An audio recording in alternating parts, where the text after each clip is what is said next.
Welcome. This presentation examines how social identities shape career development across the life course. Race, culture, tribal affiliation, class, gender, sex, age, religion, disability, national origin, and language do not operate in isolation. They intersect to create real differences in who gets hired, who advances, and who is left behind. As counselors in training, understanding these dynamics is central to competent, ethical practice. The foundational premise here is that career development cannot be explained by individual effort or ability alone. The research is consistent. Social identities interact to produce differential access to opportunities, mentoring, networks, and leadership roles. Three frameworks organize this material. First, intersectionality. Overlapping identities amplify or compound career experiences, and single identity models miss critical variation. Second, structural context. Barriers are embedded in organizational cultures, reward systems, and institutional practices, not simply in individual attitudes. Third, cumulative disadvantage. Positions defined by race, class, and gender early in a career shape what happens decades later. Disadvantages do not simply persist, they compound. These three frameworks reappear throughout the slides that follow. This slide introduces three categories of structural and organizational barriers that shape career trajectories for marginalized groups. The first involves institutional practices, underrepresentation in senior roles, discriminatory hiring and promotion, limited access to professional networks and mentors, and unequal assignment to high visibility work. These require deliberate structural change, not simply individual resilience. The second is hostile work climates. Bias in selection and recognition, absence of inclusive leadership, and actively hostile environments contribute to higher attrition and slower advancement for people from marginalized groups, documented across STEM, health professions, and geosciences. The third is what scholars call inequality regimes, interrelated organizational practices that sustain multiple forms of inequality simultaneously. Token representation does not disrupt these regimes. Race and ethnicity shape career opportunities through biases in hiring, performance evaluation, promotion, and professional visibility. Work visa constraints and linguistic profiling create additional barriers for international and non-native speakers. Research on faculty from culturally and racially diverse backgrounds found that discrimination, inadequate mentoring, and emotional labor were consistent barriers, with gendered differences in how those barriers were experienced. In health workforce contexts, leadership trajectories are constrained by the intersection of gender, professional cadre, race, financial status, and cultural context. Systemic racism is not merely attitudinal, it is embedded in institutional structures and everyday organizational practice. For counselors, effective advocacy requires addressing language support, culturally responsive mentoring, and transparent recruitment and promotion practices simultaneously. Gender shapes career trajectories through several reinforcing mechanisms. Promotional ceilings, pay gaps, unequal access to high-profile assignments, and persistent gender stereotypes in evaluation all contribute to slower advancement and higher attrition for women. These are structural and cultural barriers, not individual failures. The research extends beyond the glass ceiling concept. For Black women in male-dominated fields, race and gender compound barriers in ways researchers describe as a concrete ceiling, more resistant and less visible. Immigrant women of Asian descent face compounded barriers to executive roles that reflect race, gender, and national origin simultaneously. Advancing equity for women, particularly those with intersecting marginalized identities, requires sponsorship from diverse senior leaders, transparent criteria, and family-responsive workplace policies. Three additional identity dimensions appear on this slide. Age interacts with gender and ethnicity to shape access to professional development and leadership. Older women face compounded stereotypes tied to both gender and age. Age-diverse mentoring and explicit attention to age-related bias in performance evaluation are important responses. Religion and culture shape how people collaborate, network, and experience inclusion. Dismissing these identities produces inequitable career pathways. Mentoring programs incorporating affinity groups or culturally aligned support have shown protective effects against bias. Disability intersects with gender, race, language, and nationality in ways that reduce career self-efficacy. Underrepresentation, inadequate accommodations, and questions about legitimacy compound these effects. Disability-inclusive career services and targeted mentorship are necessary for equitable access. Cumulative disadvantage describes how early career positions, shaped by race, class, and gender, set the conditions for what follows. Advantages and disadvantages do not simply persist, they compound over time. Three patterns are especially clear. The gender earnings gap widens most among advantaged groups, as men with education and racial privilege accumulate steeper earnings growth over time. For Black women, work and family roles are highly interdependent, and career success often coincides with the absence of stable partnerships.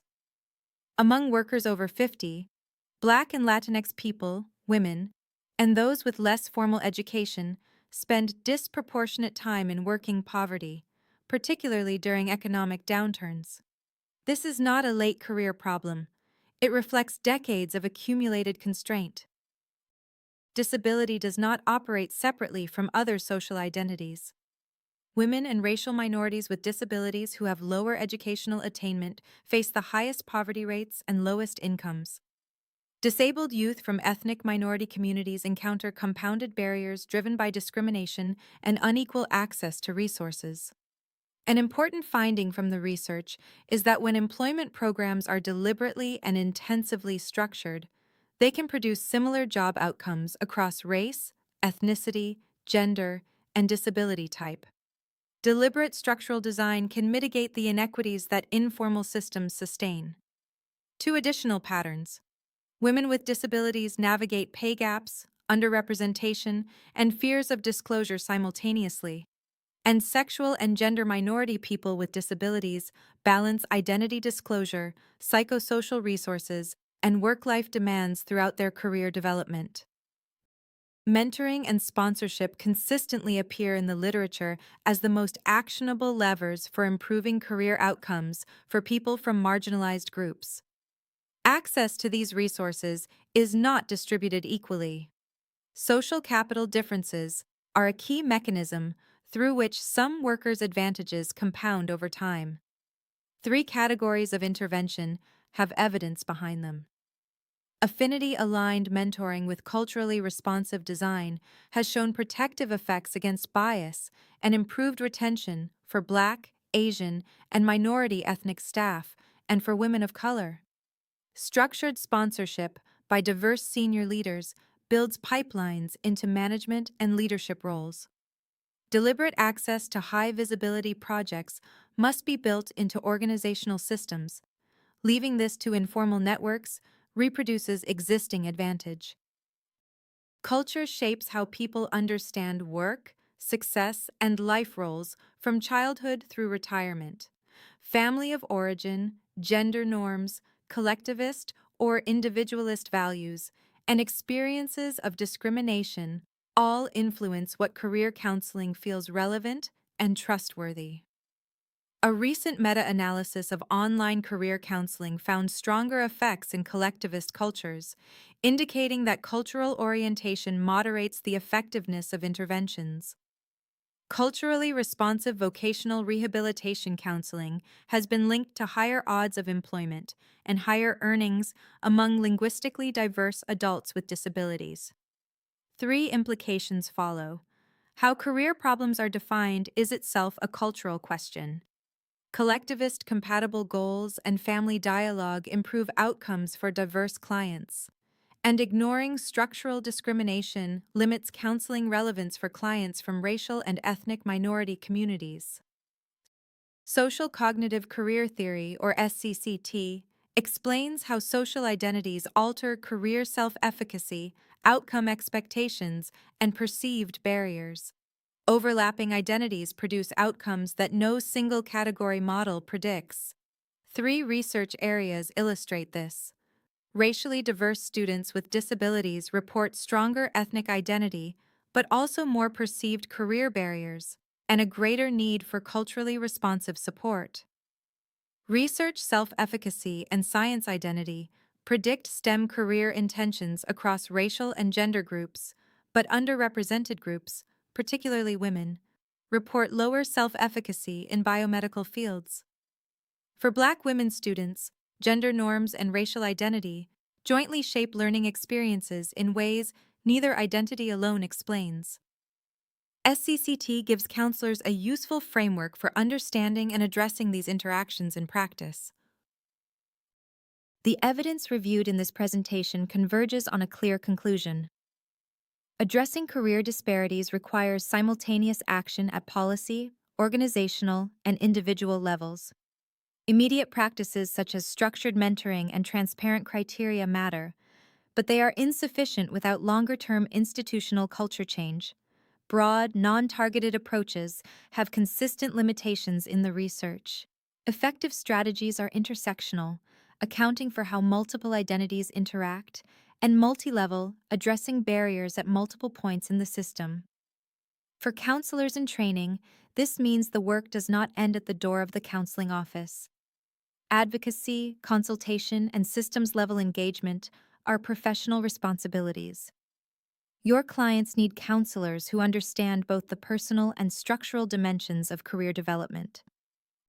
In this slide, I translate the research into 4 practice areas relevant to your development as counselors. Culturally responsive assessment means using approaches that account for clients' languages, values, family systems, and lived experiences. Evidence-based interventions need to be adapted for diverse populations, not applied uniformly. Multicultural competence requires ongoing self-reflection about privilege, bias, and the assumptions you carry into sessions. Your social identities are part of the counseling relationship. Intersectionality in sessions means attending to how race, gender, class, disability, immigration status, and sexuality converge in each client's career story. When identity-related issues exceed your current competence, seek supervision. Advocacy and community partnerships extend your role to connecting clients with resources, accommodations, and community organizations beyond the counseling office. Career counseling, practiced well, is both relational and political. Counselors who understand how race, culture, tribal affiliation, class, gender, disability, national origin, and immigration status shape career trajectories can offer guidance that is genuinely relevant to clients' lives. Culturally responsive practice closes the gap between what career theory describes and what clients actually experience. The intersectional awareness you build in training must carry into every stage of your work. 3 commitments. Close this presentation. Challenge barriers in schools, workplaces, and community systems through informed advocacy. Use an intersectional lens to understand layered barriers and build more equitable pathways. And adapt your practice to clients' values, languages, and lived experiences. They are the foundation of ethical, culturally responsive career counseling.